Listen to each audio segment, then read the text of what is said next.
अणुव्रतों के पालन करने पर, ग्रहण करने पर अथवा धारण करने पर जैन दर्शन में कहा गया कि जहाँ पर कल आपने सुना था 5 अणुव्रतों में अहिंसाणुव्रत, सत्याणुव्रत, परिग्रह, आचौर्याणुव्रत, परिग्रह, परमाणुव्रत, इसी संदर्भ में आज जहाँ हमने 4 व्रतों की व्याख्या कल सुनी थी ब्रह्मचर्याणुव्रत तक, आज आचार्य कुंद स्वामी जहाँ उन्होंने कहा था कि सम्यक दृष्टि 77 गुणों से युक्त होता है, उन्हीं अणुव्रतों के अंतर्गत परिग्रह परमाणु व्रत जहाँ आचार्य समंतभद्र स्वामी ने कहा है धन धान्यादि ग्रंथम परिमायत तोधिके सुने स्प्रह्या परिमिति परिग्रहस्या दीक्षा परिमाणना मापी। आचार्य भगवंत कहते हैं क्षेत्र वास्तु हिरण्य सुवर्ण आदि जो 10 प्रकार का परिग्रह है, इसका प्रमाण करके, परिमित करके, सीमित करके हम इस परिग्रह परमाणु व्रत को ग्रहण कर सकते हैं। इन्हीं परिग्रह आदि व्रतों के अंतर्गत जहाँ पर अणुव्रत की व्याख्या की, उसी के साथ 3 गुणों व्रतों को आचार्य भगवंत ने बताया है। गुणव्रत जो मूल गुणों को हमने ग्रहण किया है, उन मूल गुणों को निरंतर वृद्धिमान करता रहता है, निरंतर मूल गुण वृद्धि को प्राप्त होते रहते हैं, बढ़ते रहते हैं, या उन व्रतों को आगे आगे पालने की जहाँ दृढ़ इच्छा शक्ति हमारे अंदर बढ़ती जाती है, आचार्य भगवंत कहते हैं वो गुणव्रत कहलाया करते हैं। ऐसे गुणव्रत जिनको आचार्य समंतभद्र स्वामी ने 3 प्रकार के बताया, दिग्व्रत, अनठ दंड व्रत और भोगोभोग परमाण व्रत। दिग्व्रत का तात्पर्य सूक्ष्म पापों से भी निर्मुक्त होने के लिए, सूक्ष्म पापों से अपनी शुद्धि करने के लिए 10 दिशाओं को जो हमने सीमित करने का मन बनाया, उसमें भी आजीवन के लिए, जिंदगी भर के लिए हम इस नियम को धारण करें। आज वर्तमान के परिप्रेक्ष्य में देखा जाता है कि हायर एजुकेशन हर एक परिवार के लिए एक बहुत बड़ा स्टैंडर्ड पॉइंट बना हुआ है।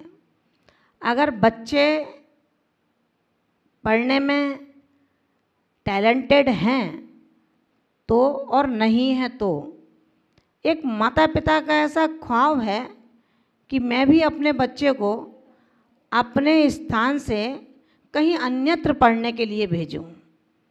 लोग मुझसे पूछें आपका बेटा कहाँ पर है, तो मैं गर्व से कह सकूं कि मेरा बेटा तो कहीं और पढ़ रहा है। जैन दर्शन में कहा है, हे माता पिताओं, ध्यान रखना, जिन बच्चों को आप बाहर पढ़ने के लिए भेज रहे हैं, कहीं ऐसा ना हो कि ये बाहर ही हो जाएं। जैन संस्कृति की रक्षा, भारतीय संस्कृति के संविधानों की रक्षा, उसके साथ साथ पाश्चात्य संस्कृति का लवादा कहीं उन बच्चों के ऊपर ना आ जाए। जो पढ़ने वाले होते हैं वो घर में भी पढ़ते हैं, और जो पढ़ने वाले नहीं होते वो बाहर भी नहीं पढ़ते हैं। हमने उन बच्चों को अपने भारत की सीमा का उल्लंघन करके विदेशों में भेजना चाहा। एक अच्छा पैकेज मिलेगा और उनके भेजने के साथ हम भी अपने घर के बंधन से मुक्त होकर के 2, 3, 4 महीने के लिए विदेश यात्रा पर निकलेंगे। जैन दर्शन ने कहा है कि जब एक त्रियंच गति का जीव जिसने रात्रि में भोजन का त्याग किया था, चूंकि उस लोमड़ी को प्यास लगी और बावड़ी में नीचे उतर के पानी पीने गई। हे भव्यात्मन, ध्यान रखना, त्रियंच गति का जीव यदि सम्यक्त को ग्रहण कर सकता है, संयम को ग्रहण कर सकता है, क्या आप इतना भी संयम नहीं पाल सकेंगे कि जब भारत में रात्रि है तो जहाँ आपका बेटा पढ़ता है विदेशों में वहाँ दिन होता है, जब वहाँ रात्रि है तब यहाँ पर दिन होता है। जिसका रात्रि भोजन का त्याग है और भारत के संविधान से भारत का नागरिक है, ऐसे भारतीय संस्कृति के उस संस्कार वाले नागरिक के लिए जैन दर्शन, जैन आगम और जैन आध्यात्म सिर्फ यही कहता है कि आप उस लोमड़ी से सीखो ना, जिस लोमड़ी ने रात्रि में पानी न पीने का संकल्प लिया था, भोजन न करने का एक संकल्प लिया था। आप तो श्रावक हैं, रात्रि में भोजन करना नहीं है, रोज़ देव दर्शन करना है, छना हुआ जल आपको काम में लेना है। उन विदेशों में जाकर के आपको जैनत्व की संस्कृति कैसे मिल सकती है, जब भारतीय संस्कृति में जहाँ जैनत्व कूट कूट कर के भरा है, ऐसे जैन कुल में उत्पन्न होने के बाद हम अपने बच्चों को वहाँ भेज रहे हैं जहाँ पर ना देव के दर्शन हैं, ना शास्त्रों के दर्शन हैं और ना गुरुओं के दर्शन सुलभ हो पा रहे हैं।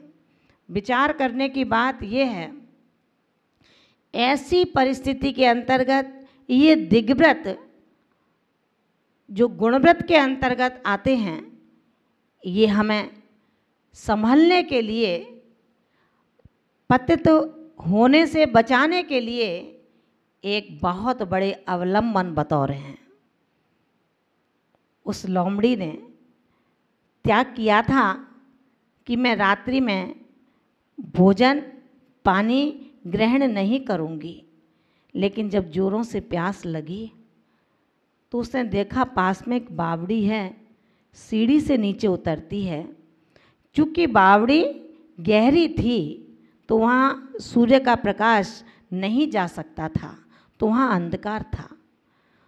उस त्रियंच गति के जीव ने विचार किया, यहाँ तो घोर अंधकार है और मेरा अंधकार यानी रात्रि में पानी नहीं पीने का संकल्प है।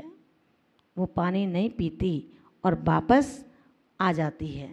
जब वापस आती है उसके बाद में उसने जब देखा कि ऊपर सूर्य का उदय है, अच्छा प्रकाश है, यानी कि दिन है, रात्रि नहीं है, पुनः नीचे जाती है, पुनः सीढ़ियों से उतरती है, पानी पीने की इच्छा से बावड़ी के जल तक पहुंच जाती है, पुनः देखती है यहाँ अंधकार है, पुनः वापस आती है, उजेला देखती है, प्रकाश देखती है, दिन का आभास की प्रतीति उसके अंदर होती है, फिर नीचे जाती है।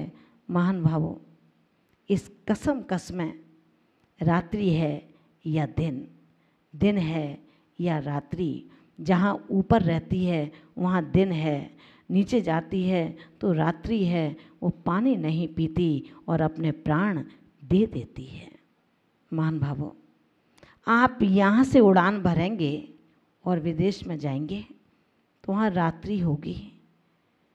जब यहाँ दिन है वहाँ रात्रि, वहाँ दिन है तो यहाँ रात्रि, आखिर भोजन कैसे करोगे जब आपके रात्रि भोजन का त्याग होगा? विचार करना। जब 10 दिशाओं को सीमित करता है कौन? एक श्रावक। 10 दिशाओं को सीमित करता है कि इतने किलोमीटर से, भारत से या भारत विदेश के कुछ क्षेत्रों को छोड़कर मैं आजीवन इसका त्याग करता हूँ। पूर्व दिशा में यहाँ तक जाऊँगा, पश्चिम दिशा में यहाँ तक जाऊँगा, चारों दिशाओं की, ऊर्ध अधो की और चारों दिशाओं की, इन 10 दिशाओं का जो बंधन कर लेता है, संकल्प कर लेता है, बस वही दिव्य व्रत का लक्षण कहा जाता है। आचार्य भगवंत कहते हैं, दिग्वलयं परिगणितं कृत्या तो हम बहिर्नयास्यामि इति संकल्पो दिग्व्रत मामृत्यणु पाप बिन वृत्ते। महान भावों, उसी परंपरा में, उसी शैली को वृद्धिंगत करते हुए आचार्य भगवंत ने कहा, इन्हीं गुण व्रत के अंतर्गत अनर्थ दंड व्रत कहा गया, उसका भी बुद्धिपूर्वक हमको त्याग करना चाहिए। अनर्थ दंड का तात्पर्य है न अर्था इति अनर्था, जिस कार्य का कोई प्रयोजन न हो, जिस कार्य से कोई हमारे कार्य की सिद्धि न हो, निष्प्रयोजनीय कार्य अनर्थ दंड कहलाया करते हैं। उदाहरण के तौर पर, यदि हमको पानी चाहिए 1 लोटा, आपने मोटर चलाया और पानी बह जाता है 100 लोटे, ये अनर्थ दंड व्रत है कि जहाँ पर जितनी आवश्यकता है, जितना उपयोग है, जितना प्रयोजन है, बस वो कार्य हमारे अर्थ की सिद्धि के हेतु हैं, और जो निष्प्रयोजनीय हैं वो कार्य हमारे अनर्थ दंड का दोष हमें लगा देते हैं। आचार्य भगवान इस अनर्थ दंड में पापोपदेश, हिंसा दान, अपध्यान, दुष्श्रुति और प्रमादचर्या, हम किसी को पाप का उपदेश न दें, किसी को हिंसा के उपकरणों को दान में भी न दें, और अगर आपके पास हैं तो उसको इस्तेमाल के लिए भी न दें। किसी की खरी खोटी बातों को यत्र तत्र न करें, किसी की निंदा चुगली न करें।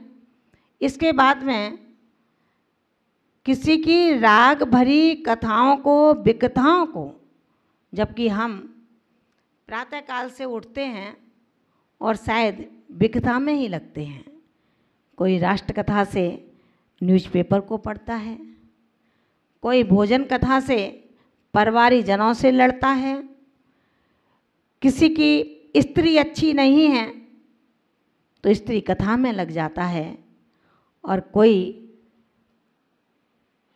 कम कीमत की वस्तु यदि कहीं मिलती है तो उसको क्रय करता है, जो चोरी का माल होता है। ये चोर कथा होती है। महान भावों, कहा गया है, इन विकथाओं से हम जितना बच सकते हैं बचने की कोशिश करें, और पुण्य कथाओं में लगने का पुरुषार्थ करें। पुण्य कथा हमें पापों से बचा लेती है, और पाप की कथाएं, विकथाएं हमें पाप की ओर ढकेल देती हैं। जहाँ पाप की प्रवृत्ति होती है वहाँ अशुभ, और जहाँ शुभ की प्रवृत्ति होती है वहाँ पुण्य की प्रवृत्ति अपने आप हो जाया करती है। किसी के लिए हम अपने जान करके अथवा अनजान में, प्रमादचर्या का तात्पर्य है आज वर्तमान के परिप्रेक्ष्य में देखा जा रहा है लोगों का ध्यान योग पर बहुत ज़्यादा है। जो योगा पर ध्यान देते हैं, आचार्य भगवंत कहते हैं जैन शासन पद्धति में भी योग का एक बहुत बड़ा महत्व है। हमारे इस धर्म के अंतर्गत योगों के लिए कहा है, योगा की भाषा में अनुलोम विलोम कहते हैं, और जैन आगम की भाषा में उसे श्वासोच्छ्वास कहते हैं।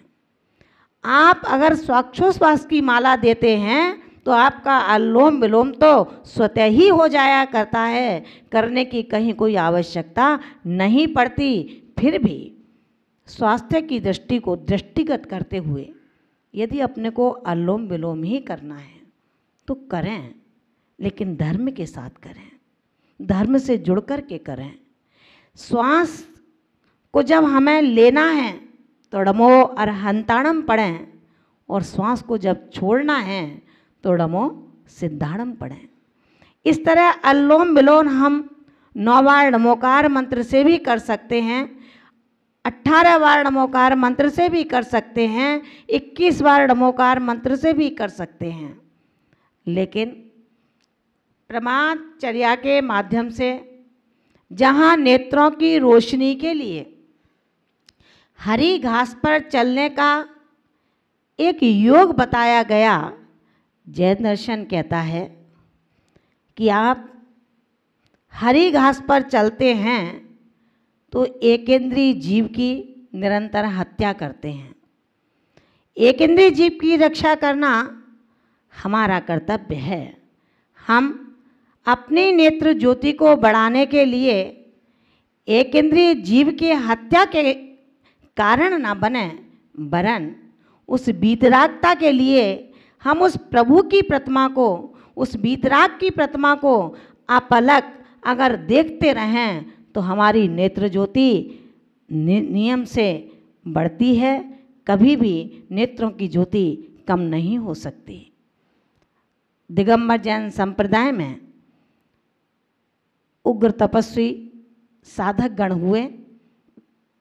वर्तमान में भी आज इस धरा पर बहुत से साधु ऐसे हैं जो अपने ध्यान से अपने शरीर के अंगों पांग की स्वस्थता के लिए जहाँ कष्ट है, जहाँ परेशानी है, उस अंग को आप उस वीतराग प्रतिमा में निहारेंगे तो आपके शरीर के उस अंग का स्वस्थ होना स्वयमेव सिद्ध हो जाएगा।